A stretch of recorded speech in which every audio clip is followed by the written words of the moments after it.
Ini teman beliau ke gereja. Alhamdulillah Pak Martinus pun juga menyusul masuk Islam. Pak Fred namanya Muhammad Fauzan. Alhamdulillah sempat kita ajak umroh. Kemudian istri beliau namanya Halimah. Nama asli muslimahnya memang Halimah, tapi nama kristianinya Helm. Diganti kembali ke Halimah. Kemudian anak beliau Otto kasih nama Muhammad Jaka Ilham. Kemudian adik beliau vokalis gereja kasih nama anaknya tetap di belakangnya Fatimah Al Khairi. Kemudian Pak Martinus kasih nama Muhammad Yahya. Dan beliau meninggal selesai perjalanan dakwah ke Nusa Kambangan.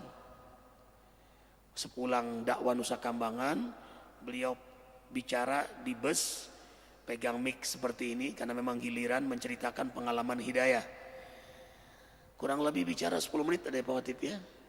Tiba-tiba tangan beliau bergetar dan beliau mengucapkan saya bahagia dengan Islam 3 kali.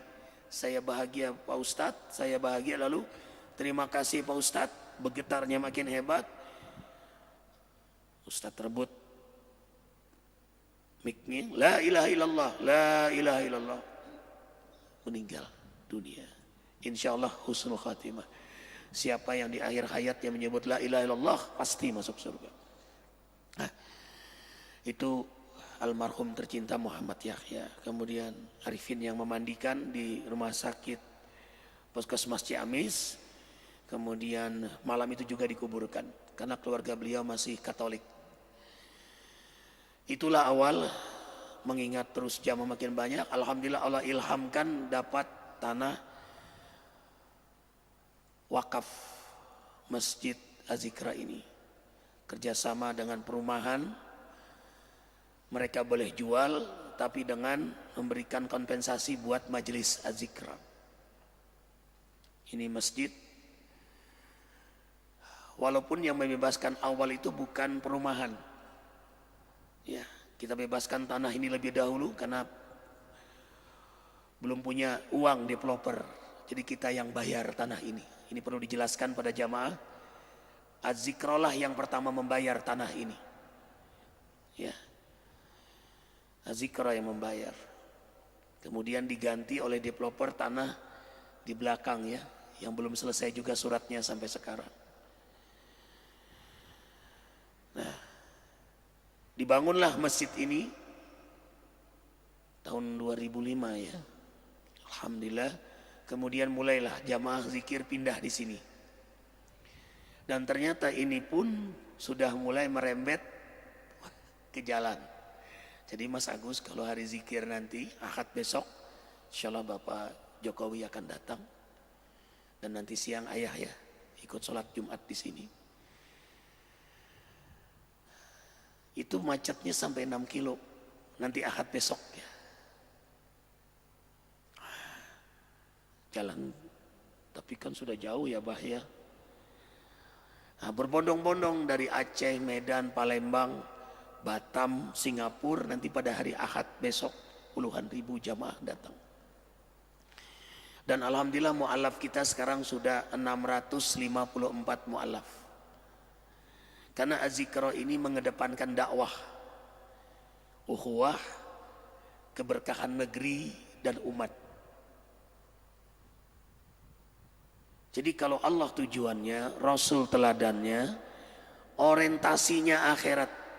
Arifin ulang, kalau tujuannya Allah, teladannya Nabi Muhammad SAW, pedomannya Al-Quran, semangatnya Ihya Sunnah, dan orientasinya ingin mengajak semua selamat di akhirat, maka ia akan mendepankan dakwah. Politiknya pun politik dakwah. Dulu ketika terjadi 3 calon, Pak Amin Rais, Ibu Mega dan Ayah, Az-Zikra mendukung Pak Amin Rais.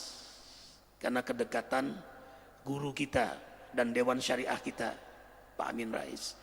Begitu Pak Amin Rais belum diizinkan oleh Allah, antara ayah Mas Agus, ayah kita Bapak SBY tercinta, maka kami menyatakan bulat mendukung Bapak SBY untuk menjadi presiden. Tidak mungkin memilih perempuan.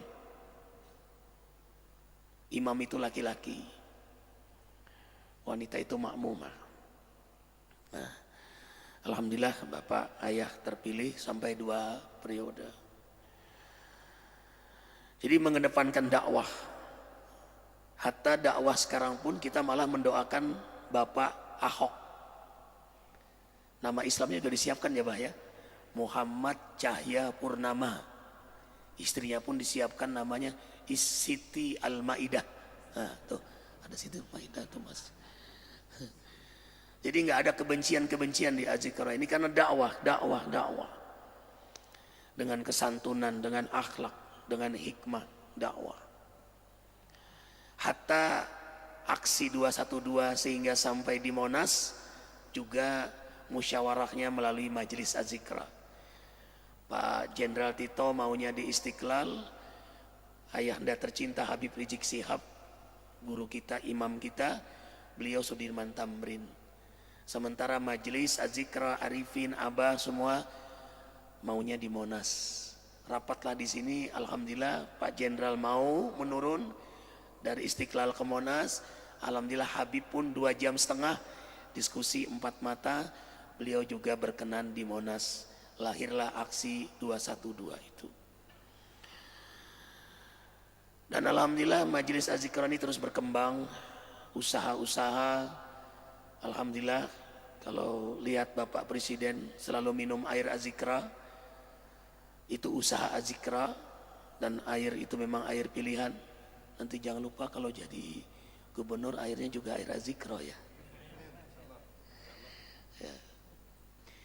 Jadi diteliti air Azikra itu membentuk bunga-bunga kristal yang sangat indah. Molekul airnya itu juga sesuai dengan The Power of Water, tulisan dari seorang profesor dari penelitian Jepang itu, membentuk bunga kristal yang sangat indah.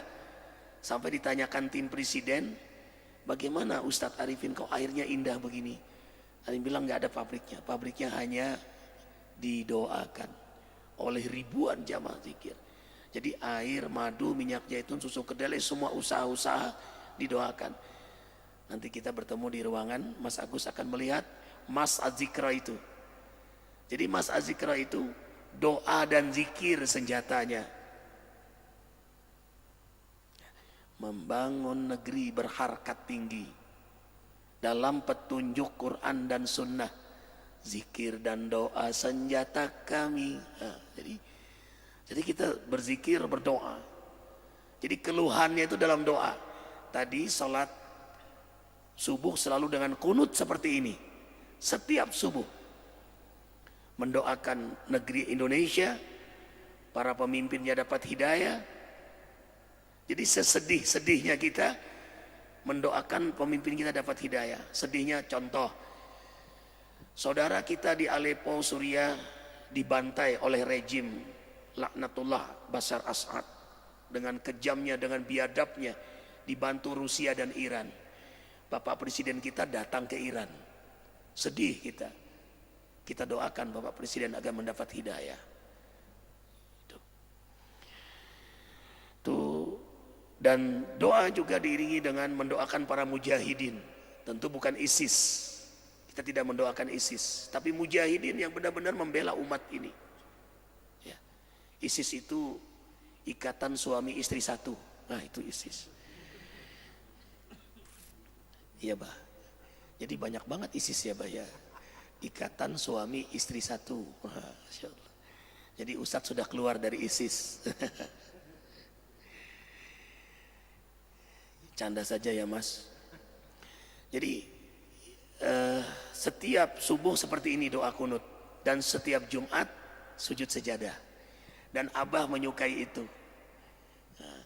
Dan setiap kita tidak keluar dari masjid sampai matahari terbit. Amalan isyraq, jam berapa isyraqnya? 4 tepat tuh. Jadi kita karena pahalanya haji dan umroh sempurna. Itu yang kita incar-incarkan, hidup tidak lama. kita ingin bekal di akhirat nanti mendapat nilai yang sempurna di hadapan Allah. Karena waktu tidak pernah berulang di dunia ini. Karena itulah Amalia Azikra berazam hidupkan sunnah Nabi. Arifin senandungkan saja Mas Azikra. Dan itu yang mewarnai semangat Azikra dalam beribadah dan beramal. Membangun negeri, gimana awalnya? Mengakar kuat di hati kami, membangun negeri berharkat tinggi dalam petunjuk Quran dan Sunnah, zikir dan doa senjata kami. Kami berjuang tegak berdiri, berazam hidupkan sunnah Nabi, jihad dan dakwah jalan kami, jalan mujahidan para nabi. Azikra majelis kami, tebarkan kedamaian. Azikra majelis kami, galang uhuah persatuan. Ujung-ujungnya Allahu Akbar, Allahu Akbar, Allahu Akbar, Allahu Akbar. Nah, itulah yang akhirnya kita membangun pesantren generasi Rabbani Al-Quran As-Sunnah Az-Zikra. Dan kita mengharapkan anak-anak kita menjadi sabilana, santri bela agama dan negara. Yang melatihnya adalah bapak-bapak kita tentara dan bapak-bapak kita polisi. Dan Ustadz juga latihan nembak. Di sini Mars Brimob, ya. Dan setiap kesempatan zikir di Kodam latihan nembak. Terakhir di Kodam Iskandar Muda Aceh latihan nembak. Kemarin 6 balon dilepas dan Ustadz dikasih hanya 7 peluru. Alhamdulillah 6 balonnya kena. Nah, itu alhamdulillah. Karena istrinya 2. Nah, jadi terlatih menembak dia, Masya Allah. Jadi alhamdulillah Mas Agus dapat bonus hadiah dari Bang Ade 1.500.000. Jadi Bang Ade bilang kalau kena 3 saja Ustadz nih dapat hadiah. Arifin kira bercanda Abah, ya. Dan Arifin suka laras panjang ketimbang laras pendek. Laras pendek itu bini 1, laras panjang itu lebih dari 1. Kemudian pesantren kita sudah ada santrinya, sekarang libur. Nanti Ahad datang, ada 321. Ini rame Mas kalau ada santri masuk. Libur, makanya nanti ini ada asrama 2 dan ada asrama yang lagi dibangun. Dan mengingat terus pesantren ini akan tumbuh besar, sekitar 3.000 santri, dibangunlah menerima wakaf dari mu'alaf 12,5 hektar. Dan sekarang tanahnya sudah 17,5 hektar di desa Cibadung Gunung Sindur yang sekarang sedang dibangun. Mas Sinardi ada gambarnya udah selesai? Mas Sinardi? Nah, kalau sama beliau harus dilihatkan gambarnya. Ustadz Maulana dibantu pegang. Oh, nah ini. Oh cukup. Lihat. Ini bisa berdiri biar kawan-kawan lain juga bisa melihat. Mas, nah, lihat. Proses proyek ini dari jauh, mestinya cakep sekali. Luas 1 hektar lebih. Itu awal pembangunan. Ini santri-santri kita di sana dan sudah ada 2 asrama. Insya Allah ini sampai 12 asrama. Dan ini ada danau yang bisa nampung air. Dan itu tim kerja kita ada 110 tukang. Per hari itu biayanya sekitar 38 juta. Sekarang sudah menelan biaya 62 miliar lebih. Dan alhamdulillah tanpa hutang. Ya. Ini karunia Allah. Baik, sudah. Terima kasih. Jadi untuk pesantren berikutnya, karena Arifin ini tidak sepanjang umur. Perjuangan itu tidak sepanjang umur Arifin ini akan wafat. Karena itulah santri dibiasakan hidup dalam Al-Quran dan Sunnah. Jadi 7 sunnah Nabi, Mas Agus. Kita setiap malam sholat malam. Jadi santri bangun jam 3 sholat malam. Yang mana anak-anak jarang yang malam itu bangun. Bahkan orang tua jarang bangun jam setengah 3. Jadi anak santri bangun jam 3 malam sholat malam. Karena kemuliaan itu ada pada sholat malam. Selama hamba itu menegakkan sholat malam, selama itu dalam kemuliaan. Lalu menghafal Al-Quran.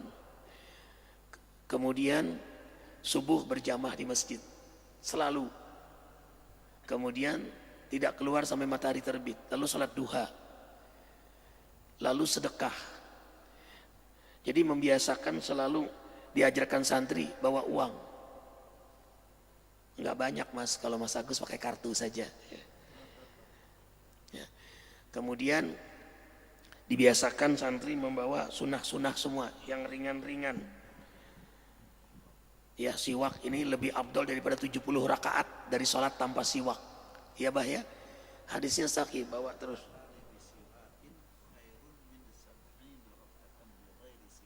Tuh, satu rakaat ya bah. Oh rakaatan, oh iya.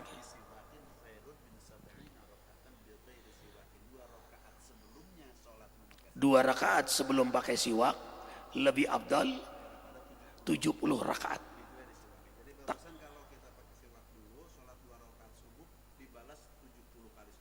Coba. Jadi sunnah-sunnah begini membuat kita mengamalkan, kan ringan banget sebenarnya, cuma pakai sekali. Hanya santun ini pakai tutup, dan Arifin sudah beli 325 ini untuk santri ya. Mengamalkan sunnah Nabi.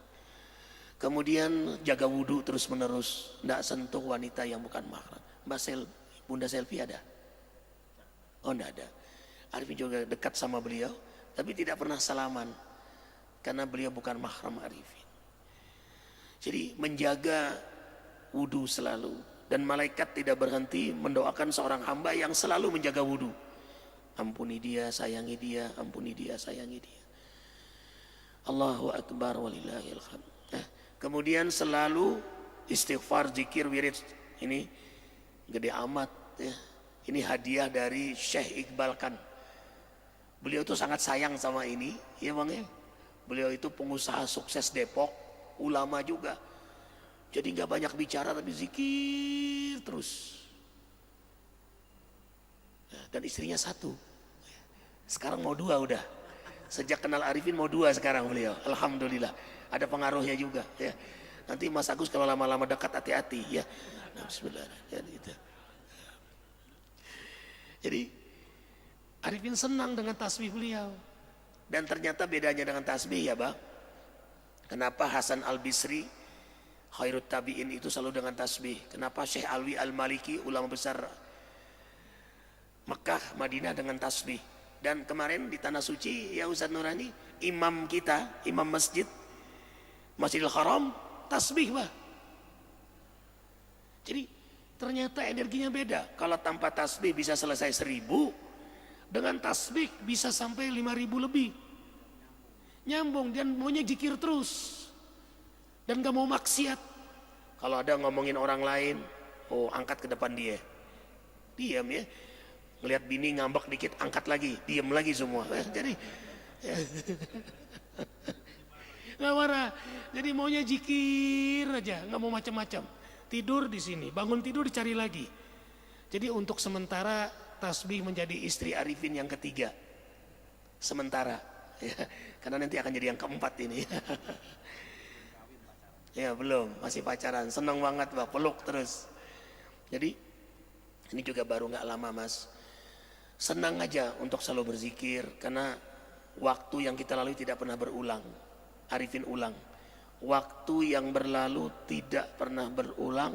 Alangkah sayangnya waktu yang kita lalui tidak bernilai menjadi bekal di akhirat. Alangkah ruginya kalau tadi malam kita nggak tahajud. Alangkah ruginya kalau kita subuh ini tidak ke masjid. Alangkah ruginya kalau kita tidak ikut isrok. Lewat saja pahala haji dan umrah sempurna karena tidak berada di waktu masjid sampai isrok. Nanti kita salat isyraq 2 rakaat. Salat isyraq 2 rakaat bukan salat duha. Duha itu nanti setelah isyraq. Jadi setelah matahari terbit lebih 10 menit, 15 menit kita salat isyraq 2 rakaat. Nah, alhamdulillah Mas, ini sekilas gambaran majelis azikra. Tolong gambar yang sama Pak Panglima sama Kapolri diambil. Dan imam kita ini imam 10 terbaik dunia. Dan insya Allah tahun ini akan menunaikan ibadah haji. Hadiah dari Bapak Menteri Agama bersama Ustaz Surur juga, Bah, berangkat. Ya, dan insya Allah Paman Gapar, Muhammad Polisi dengan Uki juga akan menunaikan ibadah haji ONH plus. Itu semua hadiah dari jamaah. Mana? Ini tulisannya, dipegang sebentar. Ini yang aksi damai itu. Ini subhanallah, Rasulullah bersabda. Ini hubungan antara ulama dan umara. Simpani 2 golongan besar. Bila keduanya baik, maka baiklah umat manusia. Dan bila mereka buruk, maka hancurlah umat manusia. Yaitu hubungan ulama dan umara. Ini nasihat Abah selalu. Untuk nanti sekilas kita dengarkan nasihat Abah. Karena tanda umara yang baik senang mendengar nasihat ulama. Dan ayah Mas Agus mencontohkan itu. Ayah senang dengan ulama dan habaib. Kemudian sungguh silaturahmi yang terjaga antara ulama dan umara membawa keberkahan umat dan negara. Ulama yang istiqomah dan umara yang amanah bekerja sama dalam fungsi masing-masing. Umara istrinya 1, ulama banyak. Nah, itu sesuai fungsinya masing-masing, ya. Ya, Bah, ya. Masa ulama istrinya 1 sama dengan umara, ya beda dong, Bah, ya. Nah. Fatwa dan nasihat ulama didengar. Kita sangat mendengar Majelis Ulama Indonesia, ya. Dan dilaksanakan umara dengan baik. Umara pun membuka jalan dakwah ulama. Inilah hubungan yang penuh keberkahan. Sungguh akan rusak bila tidak terjalin silaturahim dan kerjasama yang baik. Apalagi bila ulamanya berakhlak buruk. Ustadz tapi tidak ke masjid. Ya. Ustadz tapi fatwanya bagaimana penguasanya. Ya. Ustadz tapi tidak menjadi teladan bagi umatnya. Nauzubillah. Nah, itu tidak menjadi teladan. Ulamanya berakhlak buruk. Sementara umaroknya zalim. Umat dan negeri pun jadi lemah tergadai. Nauzubillah min dzalik. Rasulullah SAW bersabda, sesungguhnya penguasa yang adil itu adalah bayangan Allah di bumi yang menjadi tempat berlindungnya setiap orang-orang yang terzalimi. Jadi bayangan Allah di muka bumi itu umara yang adil. Bahkan 7 golongan yang mendapat perlindungan Allah, ya, Bah. Nomor 1, pemimpin yang amanah, pemimpin yang adil. Baru itu anak muda yang senang ke masjid, ya. Bertemu berpisah karena Allah, ya. Kemudian tidak berzinah, tidak berzinah dia. Kemudian senang berinfak di jalan Allah, hobinya berjamaah di masjid. Dan yang terakhir, senang menangis di tengah malam, sholat malam. Rasulullah SAW bersabda, hendaklah kalian berkumpul dengan para ulama dan mendengar perkataan ulama. Karena sesungguhnya Allah menghidupkan hati yang mati dengan cahaya nasihat hikmah sebagaimana dia menghidupkan bumi yang tandus dengan air hujan. Dan alhamdulillah di rumah ayah juga ada majelis pengajian Darussalam. Orang bijak berkata, agama adalah pondasi dan kekuasaan adalah penjaga. Segala yang tidak berpondasi niscaya akan hancur. Jadi kalau penguasa umara meninggalkan ulama, meninggalkan agama, akan hancur. Dan segala yang tidak mempunyai penjaga pasti akan mudah hilang. Sebaliknya juga ulama, agama yang tidak dijaga oleh penguasa akan mudah hilang. Jadi dua-duanya membutuhkan kerjasama yang baik untuk keberkahan negeri Indonesia. Allahumma ya Allah, berkahi negeri kami Indonesia dengan ulama yang istiqamah, umara yang amanah, dan rakyat yang taat. Kan ada teladannya, ulamanya istiqamah, umaranya amanah, maka rakyat pun menteladani umara dan ulama. Masya Allah. Foto bersama selesai zikir dan doa di Monas bersama keluarga besar TNI Polri, Ayahanda Jenderal TNI Gatot Nurmantio dan Jenderal Polisi Tito Karnavian. Terima kasih Ustaz. Mas Agus, masih ada waktu sebentar kita mendengar nasihat dari Abah. Jadi setiap subuh kita seperti ini, Senin dengan Bang Hotot, Selasa dengan Uwa Upik, Rabu dengan Habib Mohsin, Imam Pron Membela Islam Jakarta, kemudian Kamis dengan Abi Syuhada, Jumat dengan Abah, dan Arifin juga menyimak nasihat beliau. Jadi guru yang baik itu senang mendengar nasihat. Orang terbaik di antara kalian adalah yang belajar Al-Quran dan mengajarkannya. Senang belajar lalu mengajarkannya. Tanda orang sombong kalau sudah tidak mau belajar lagi. Jadi belajar lagi. Allahu Akbar. Dan di sini selalu mendoakan, mengedepankan ukhuwah. NU, Muhammadiyah, Persis, Al-Irsyad, Tablik, Salafi, Majelis Mujahidin, Majelis Rasulullah, Peran Bela Islam, Hizbut Tahrir, yang semua dalam barisan ahli sunnah wal jamaah bergabung di majelis ini, kecuali yang dipatwakan sesat oleh Majelis Ulama Indonesia. Bersama kita di sini. Allahu Akbar. Insya Allah nanti kita makan bubur Mas setelah ini. Kita siapkan bubur azikra yang enak.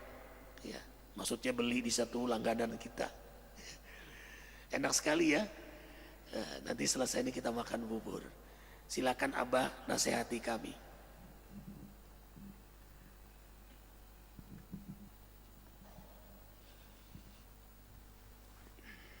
Assalamualaikum warahmatullahi wabarakatuh. Bismillah walhamdulillah wassalatu wassalamu ala rasulillah la hawla wa la quwata illa billah amma ba'd. Faqad qala Allah ta'ala fil Qur'anil Karim wa huwa asdaqul qailin. A'udzu billahi samiil alim minasy syaithanir rajim. Ya ayyuhalladzina amanu qu anfusakum wa ahlikum naro wa quduhan nasu wal hijarah al-ayah. Wa qala an-nabiy sallallahu alaihi wasallam sinfani minan nasi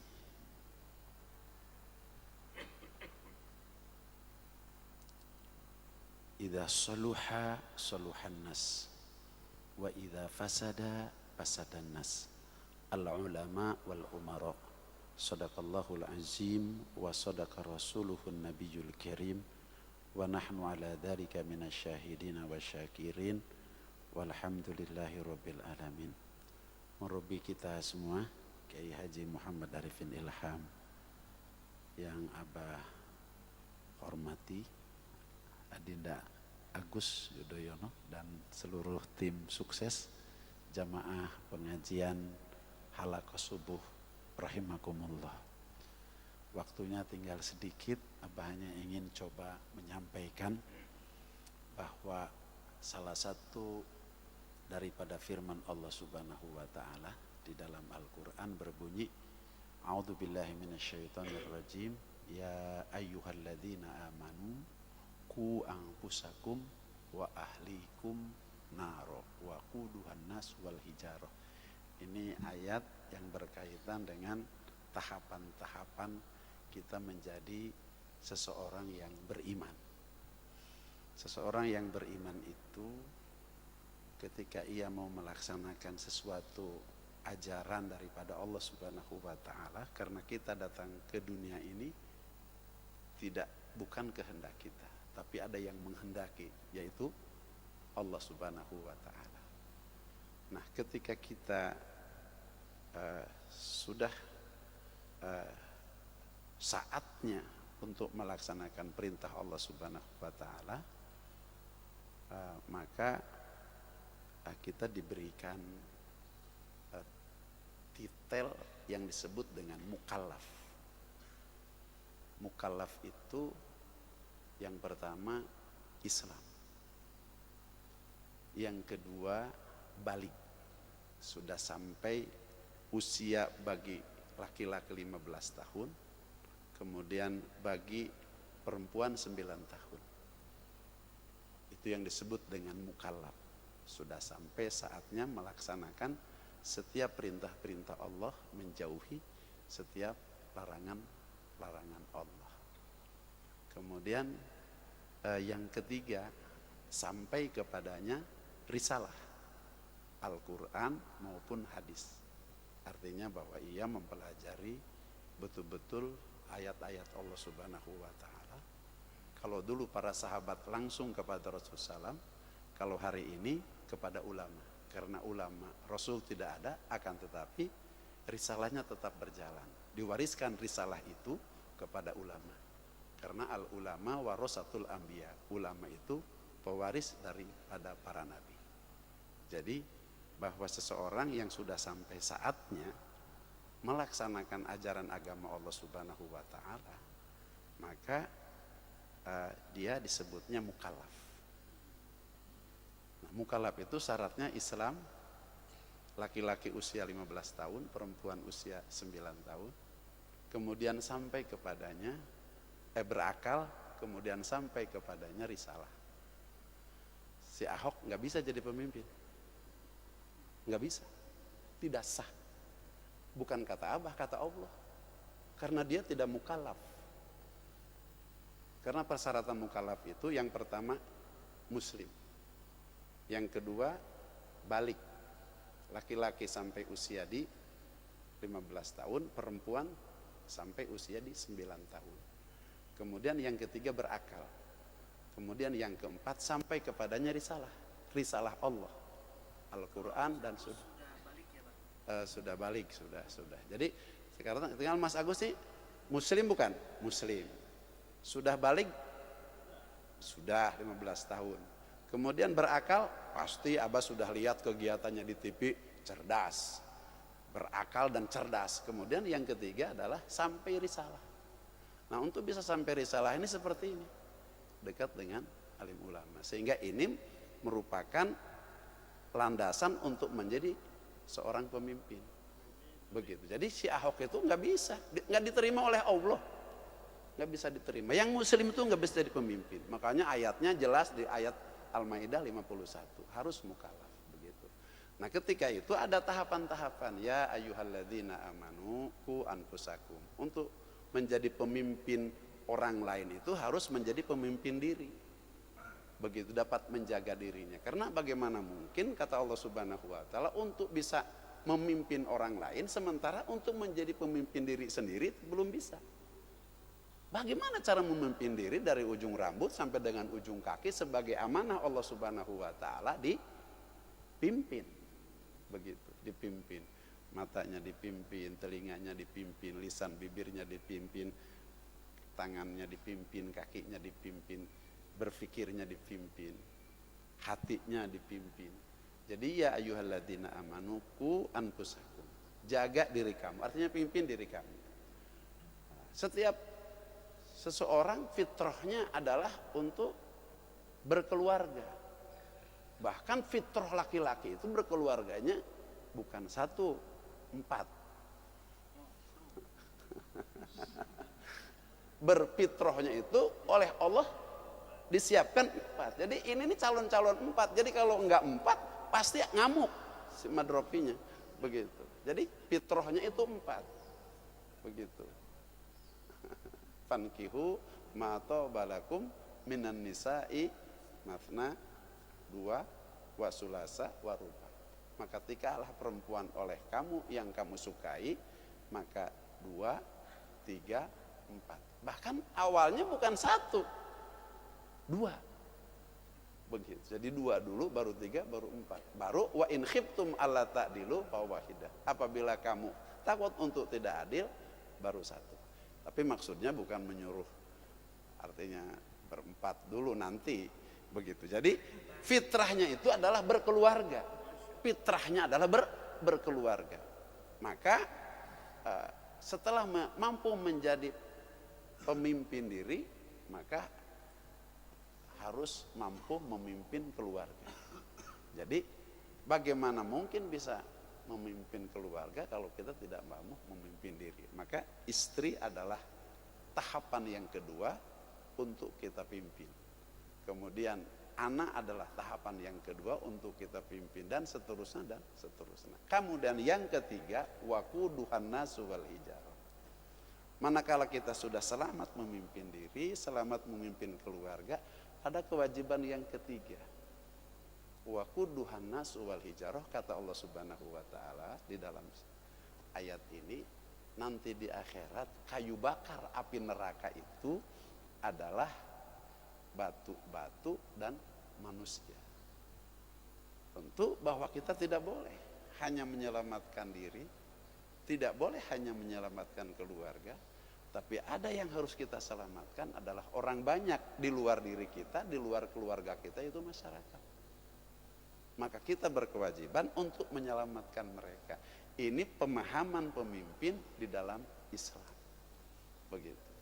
Nah, kemudian baru ketika kita untuk menjadi pemimpin, begitu, maka ada syaratnya 4. Yang pertama sidik, yang kedua amanah, yang ketiga tabligh, yang keempat patonah. Ini syarat untuk menjadi pemimpin. Tapi dasarnya harus menjadi seorang yang mukallaf dulu, yang menjadi Islam dulu, kemudian yang kedua adalah baligh, yang ketiga berakal, yang keempat sampai kepada risalah. Begitu. Jadi Ahok tidak bisa menjadi seorang pemimpin karena syarat yang 4 tidak akan bisa diterapkan kepada seseorang yang tidak muslim. Tidak bisa syarat yang 4 ini. Jadi syaratnya ada 4: sidik, amanah, tabligh, patonah. Nah, sidik adalah benar. Benar di sini adalah benar keyakinannya.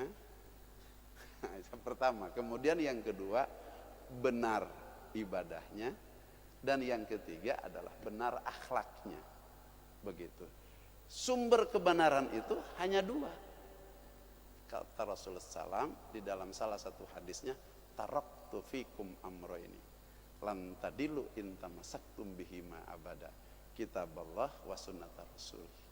Aku tinggalkan kepada kalian 2 perkara, yang manakala kalian berpegang teguh kepada 2 perkara ini, kalian tidak akan pernah sesat selamanya. Yang pertama adalah Al-Quran, dan yang kedua adalah Al-Hadis. Jadi ya, adalah hadis. Jadi De Agus ini sudah punya syarat untuk menjadi seorang pemimpin. Makanya kalau besok yang menang bukan De Agus di Jakarta, dan yang menang bukan Pak Anies, maka Jakarta Abah bersumpah kacau. Makanya tim sukses harus mati-matian untuk memenangkan De Agus ini. Harus mati-matian. Begitu, harus mati-matian. Karena kalau Jakarta dipimpin oleh non muslim, kata Allah Subhanahu wa taala kacau. Kacau. Karena tidak ada syarat untuk bisa menjadi pemimpin. Untuk Ahok ini bukan muslim, begitu. Tidak bisa diterapkan 4 syarat untuk menjadi pemimpin, sidik, amanah, tabligh, fatona nggak akan nempel di dalam Ahok, tidak bisa. Karena yang dimaksud dengan sidik benar akidahnya, kemudian benar ibadahnya, yang ketiga benar akhlaknya, sumber kebenaran di dalam akidah, sumber kebenaran di dalam ibadah, sumber kebenaran dalam akhlak itu 2, Al-Quran dan hadis. Maka kalau De Agus tidak menang, kemudian Pak Anies tidak menang, yang memimpin Ahok, Abah bersumpah di sini, wallahi kacau dunia, kacau akhirat. Oleh karenanya kepada tim pemenangan, Abah berdoa di sini semuanya harus mati-matian untuk menangkan De Agus. Insya Allah kita berdoa kepada Allah Subhanahu wa taala, mudah-mudahan De Agus ini menjadi salah seorang pilihan Allah Subhanahu wa taala untuk memimpin DKI, begitu. Karena kita yakini bahwa si Ahok menang, DKI rusak dunia akhirat. Ini saja barangkali nasihat dari Abah. Billahi taufiq wal hidayah. Wassalamualaikum warahmatullahi wabarakatuh. Salam. Kita salat Isyraq 2 rakaat. Subhanakallah bihamdika asyhadu an la ilaha illa anta astaghfiruka wa atubu ilaik. Assalamualaikum warahmatullahi wabarakatuh. Mas Agus, yuk.